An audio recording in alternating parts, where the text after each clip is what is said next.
ગુજરાત સરકાર દ્વારા વિવિધ જિલ્લામાં વિકાસ સપ્તાહ 2025 અંતર્ગત ભરૂચ જિલ્લાના યુવા રોજગાર કૌશલ્ય સશક્તિકરણ સમારંભ અંકલેશ્વર ખાતે યોજવામાં આવ્યો હતો, જેમાં મોટી સંખ્યામાં આઈટીઆઈ સહિત અન્ય શૈક્ષણિક સંસ્થાઓના તાલીમાર્થીઓ ઉપસ્થિત રહ્યા હતા। અંકલેશ્વરની ઔદ્યોગિક તાલીમ સંસ્થા તેમજ ભરૂચ જિલ્લા રોજગાર કચેરીના સંયુક્ત ઉપક્રમે અંકલેશ્વરમાં શારદા ભવન ખાતે ભરૂચ જિલ્લાના યુવા રોજગાર અને કૌશલ્ય સશક્તિકરણ સમારંભ યોજાયો હતો, જેમાં 450થી વધુ ઉમેદવારો અને 100થી વધુ નોકરીદાતાઓ ઉપસ્થિત રહ્યા હતા।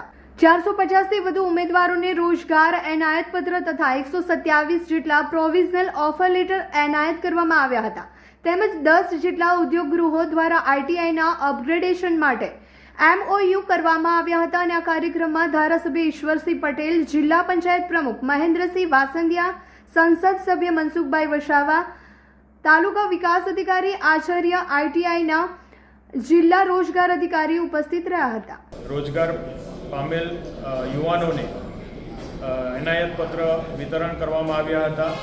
કુલ 23 જેટલા પ્રમાણપત્રોનું વિતરણ કરવામાં આવેલ છે। વધુમાં આજરોજ આઈટીઆઈમાં અભ્યાસ કરતા તાલીમાર્થીઓ કે જેમને પ્રોવિઝનલ ઓફર લેટર એનાયત કરવામાં આવ્યા છે, એ પૈકીના 4 વિદ્યાર્થીઓને પ્રમાણપત્ર એનાયત કરવામાં આવેલ છે। વધુમાં આઈટીઆઈના અપગ્રેડેશન માટે એકમો સાથે જે MOU કરવામાં આવે છે CSR અંતર્ગત, એ હેઠળ જિલ્લા ખાતે કુલ 10 MOU કરવામાં આવેલ છે। તે પૈકી આજરોજ 3 જેટલા MOU મહાનુભાવોની હાજરીમાં કરવામાં આવેલ છે।